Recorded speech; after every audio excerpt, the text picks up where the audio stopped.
بتعملي ايه يا مرمر؟ بصوا بقى يا حبايب قلبي، بعمل صينيه بطاطس تحفه. عايزه اقول لك بقى الصينيه دي بتاعت البطاطس اللي انا بعملها دي، اعمليها على طريقتي هتبقى اسهل واسرع صينيه بطاطس عملتيها. انا قطعت كده البطاطس زي ما انتم شايفين كده حلقات، مع الفلفل الرومي مع البصل. طبعا انا عشان ما اخدش وقت في الفيديو قطعت البطاطس مع الفلفل مع البصل زي ما انتم شايفين كده. حاطه ماده دهنيه، حاطه زيت، لان البطاطس اللي انا بعملها دي صيامي يا بنات، اكله اقتصاديه صيامي بجد تحفه. يعني وجبه كده انا عاملاها مش هتاخد معاكي اي وقت، واقتصاديه وباسرع وقت هتعمليها. بقلب بقى كده، حاطه الزيت، هحط كمان شويه زيت تانيين،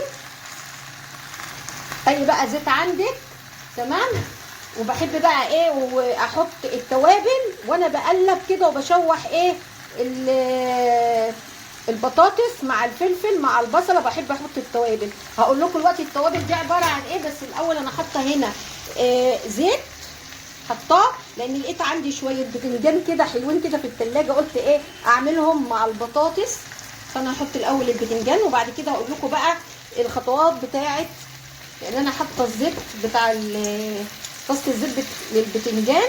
اسقط بس البتنجان، بعد كده بقى هقول لك يا حبيبه قلبي هنعمل بقى البطاطس دي بطريقه سهله اقتصاديه سريعه، حاجه كده تحفه. تمام، حطينا كده البتنجان نعمله، وطي بس عليه شويه كده، هسيب بقى البتنجان ايه مع نفسه. هنرجع للبطاطس. بصوا بقى انا عايزه اوريكم التوابل، لازم بقى ايه اقلب التوابل الحلوه دي مع البطاطس. يعني اول حاجه كده في اول خطوه كده بعملها تدي بقى ريحه وايه للبطاطس وطعم حكايه. حاطه ايه بقى، حاطه ملح فلفل كمون 7 بهارات ورق لوري، وحاطه شويه شطه لو انت عايزه تشطشطيها، وحاطه مرقه خضروات لان هي انا عاملاها صيامي. شايفين على فكره انتوا هتحبوا البطاطس صيامي عن فطاري كمان. يعني لو عملتوا الطريقه بتاعتي دي هتحبوها صيامي عن فطاري. ابتدي بقى اقلب، الريحه بقى بتطلع يا بنات، ريحه التوابل بتطلع. وعايزه اقول لكم حتى كزبره. طبعا انت لو عايزه تحطي بقى توم باودر او تفرمي فصين توم برضه بتدي طعم حلو للبطاطس، بس عشان انا عندي اللي ما بيحبوش يعني التوم على البطاطس، بس هو يعني التوم بيدي برضه ريحه وطعم للبطاطس حكايه. طبعا انا بقلب كده، سامحوني بقى ايه الصينيه بترقص شويه معايا لان انا بصور بايد وبقلب بالايد التانيه. وطبعا حاطه بقى ورق اللوري ده بيدي ايه طعم حكايه. عايزه اقول لك اسرع صينيه ممكن تعمليها وبجد طعمها بيبقى لذيذ قوي قوي قوي صيامي، بتبقى احلى من الفطار كمان. نقلب بقى مع بعضينا كده شويه البتنجان الحلوين دول. شايفين برضو ايه انا بعمل برضو البتنجان اللي بتسلقيه اللي ما بياخدش زيت، بس هم المره دي طالبينه الصراحه ايه مقلي بالزيت كده زي ما انتم شايفين. تمام، ابتدي بقى ايه انا بحب اشوح شويه حلوين. كل ما بتشوحي كده مع شويه التوابل الحلوه دي الريحه بقى بتطلع، ريحه التوابل مع البطاطس يا شايفين. ولو انت كمان عايزه تبشري جزره تبشريها بتدي طعم حكايه يا بنات برضو مع البطاطس. عايزه اوريكم حاجه، بصوا انا حاجه سهله ممكن انت تعمليها وتبقى مجهزاها في الثلاجه عندك على طول. عامله البرطمان ده بعمله كده سريع، يعني بيبقى اخد على طول المخلل البتنجان، اي مخللات عندك عايزه تخللي مثلا طماطم، عايزه تخللي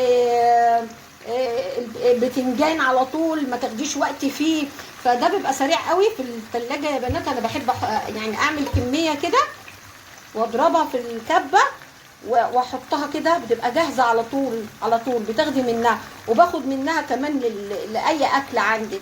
يعني انا هحط معلقه برده من الخلطه انا كنت قايله لكم عليها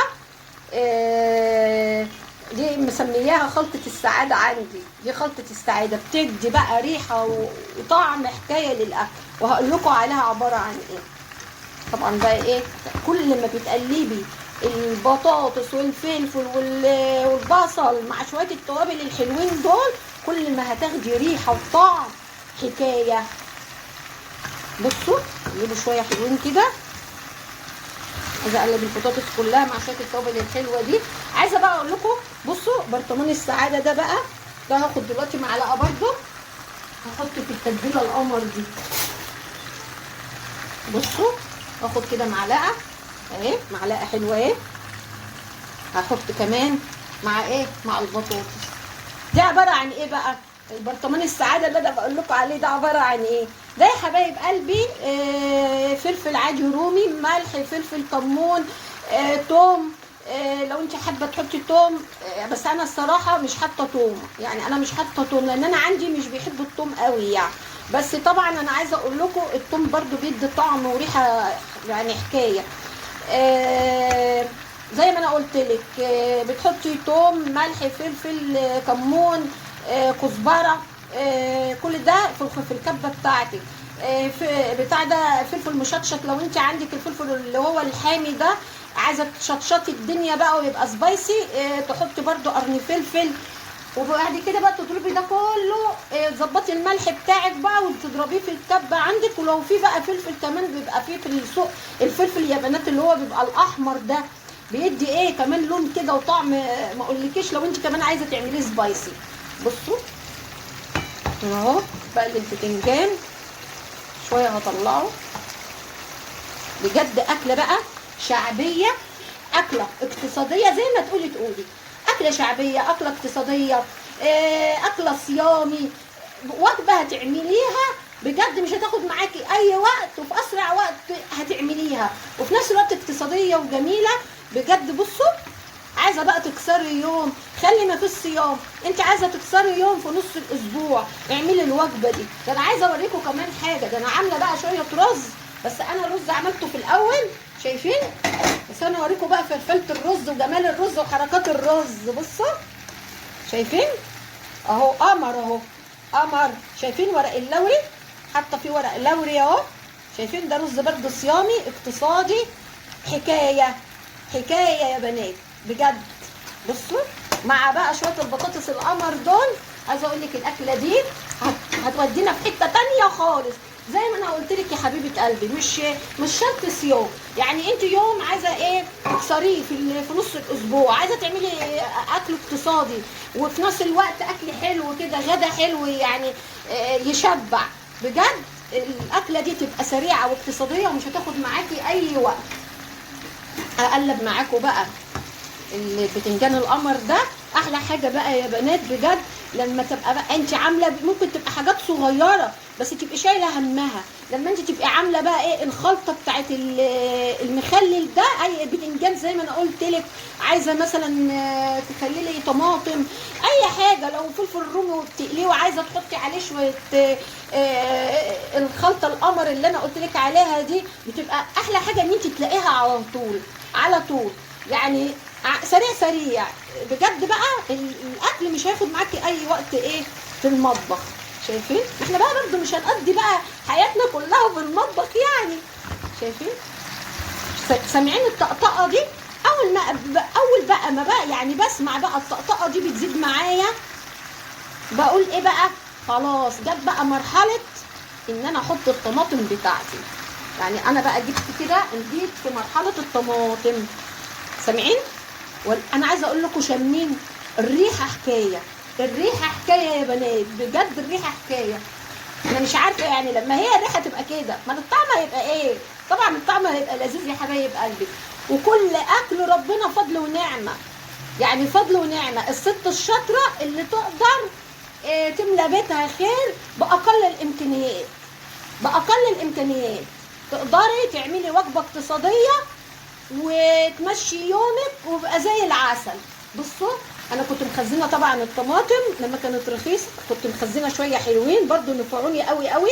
هبتدي بقى في مرحله الطقطقه دي احط الطماطم بتاعتي. قمر قمر قمر بجد، قمر قمر قمر. طبعا بقى انا هعمل ايه، اغطيها واسيبها بقى ايه تغلي شويه، يعني 3/4 سوا كده، وابتدي بقى احطها في الفرن. وافتح عليها شويه الشوايه، بتدي بقى لون في الوش كده، بتبقى بتتشمع في الوش كده، بتدي لون كده ذهبي جميل، وتاكلي احلى شويه بطاطس. طبعا في المرحله دي بقى انا هوطي عليها. تمام. اقلب بس معاكم البتنجان برده اهو قربت خلاص هطلعه، وهحشيه بقى. احلى حاجه زي ما قلت لكم الحشوه جاهزه.